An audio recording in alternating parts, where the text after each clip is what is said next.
नमस्ते विद्यार्थियों, मैं धर्मवीर कासनिया मेरे YouTube चैनल पर आप सभी का हार्दिक स्वागत करता हूं। विद्यार्थियों, हम मानव तंत्रों का अध्ययन कर रहे थे। आज अपन अध्ययन करेंगे अंतःस्रावी तंत्र।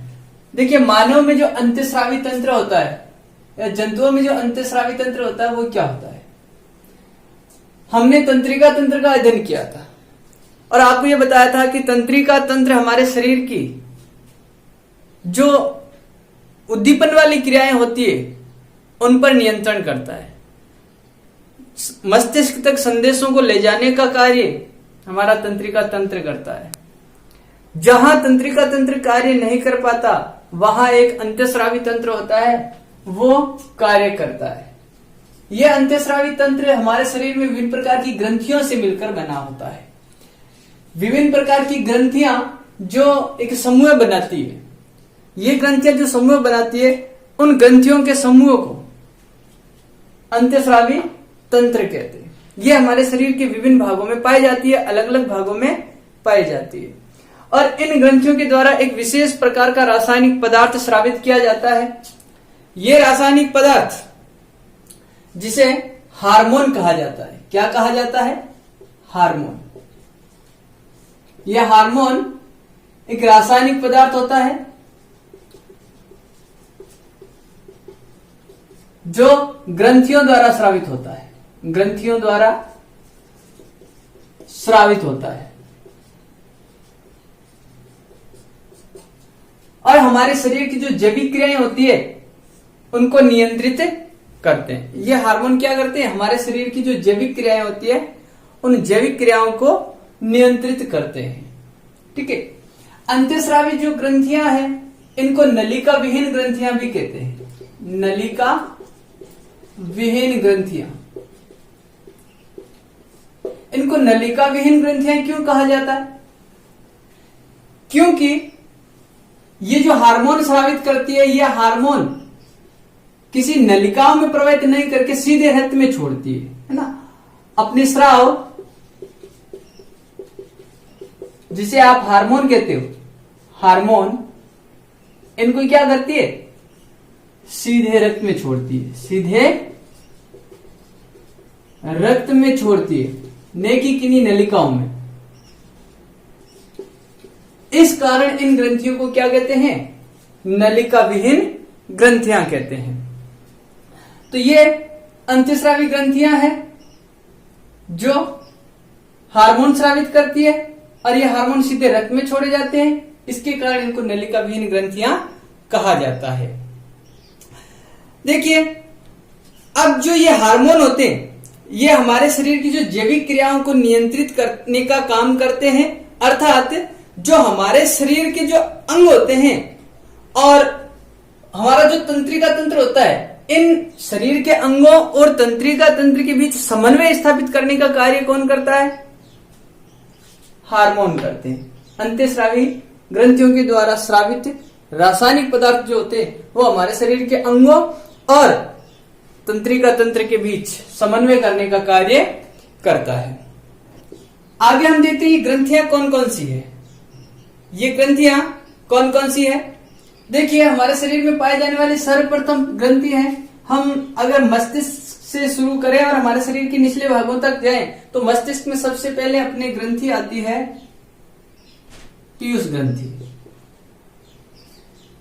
पीयूष ग्रंथि।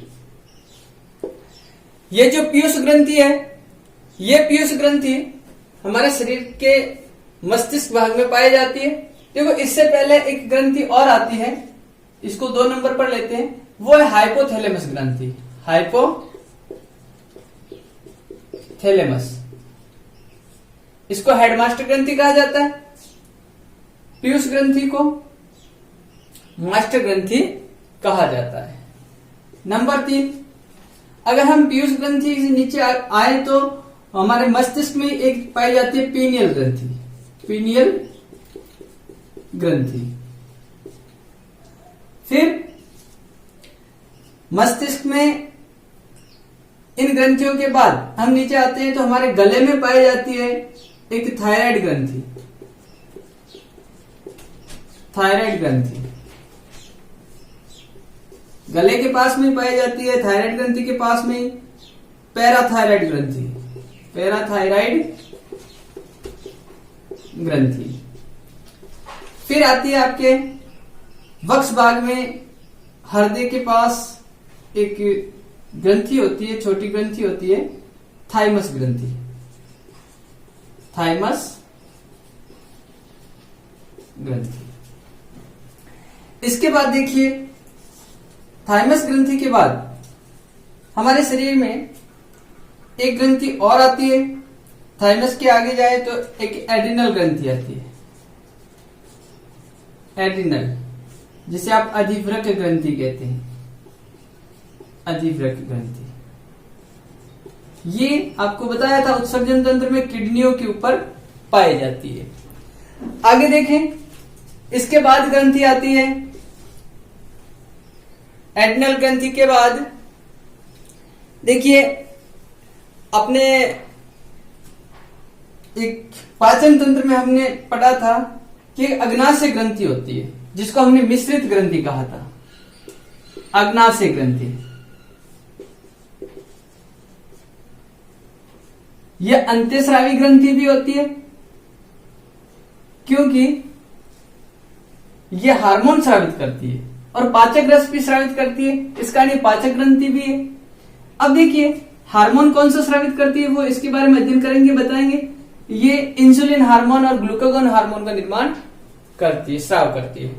इसके बाद अपनी ग्रंथि आती है एक,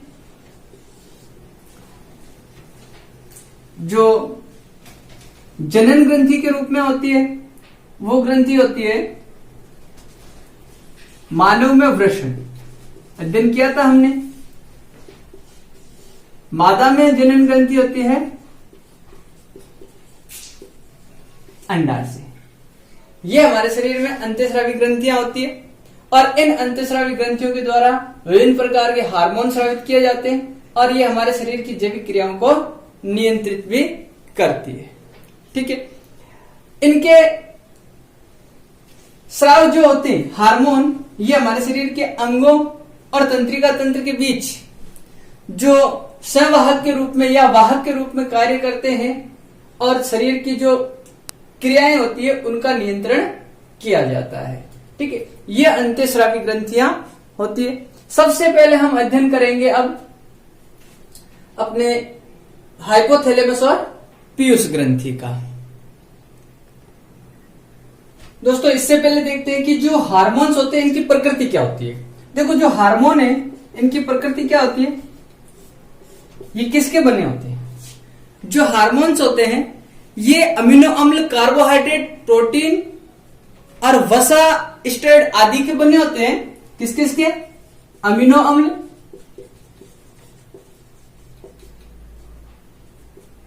कार्बोहाइड्रेट,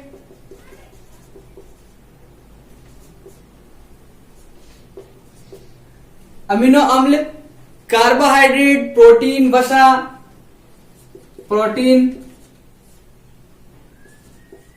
वसा, स्टेरॉइड आदि के बने होते हैं ये हार्मोन्स। और देखो एक एंजाइम होते हैं, एंजाइम,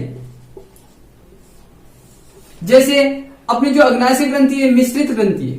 ठीक है, ये अग्नाशय ग्रंथि एंजाइम का स्राव भी करती है और हार्मोन का स्राव भी करती है। एंजाइम जो होते हैं ये एंजाइम केवल प्रोटीन के बने होते हैं। किसके बने होते हैं, मुख्य रूप से जो एंजाइम होते हैं वो प्रोटीन के बने होते हैं। ठीक है, और जबकि जो हार्मोन्स होते हैं वो किसके बने होते हैं, एमिनो अम्ल, कार्बोहाइड्रेट, प्रोटीन, वसा, स्टेरॉइड आदि के बने होते हैं। ठीक है, जो अपनी ग्रंथियां होती है ये ग्रंथियां तीन प्रकार की होती है।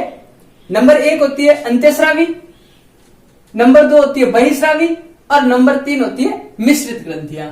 जिसमें अंत्यस्रावी ग्रंथियां होती है वो टोटल 9 होती है। कितनी होती है, 9 ग्रंथियां होती है। इसमें जो अग्नाशय ग्रंथि है अपने वो है मिश्रित ग्रंथि। कैसी है, मिश्रित। ठीक है, तो टोटल जो अंत्यस्रावी ग्रंथियों की संख्या वो कितनी है, 9। और ये ग्रंथि जो है अग्नाशय मिश्रित हो गई, बाकी कितनी बच गई, 9 बच गई। ठीक है।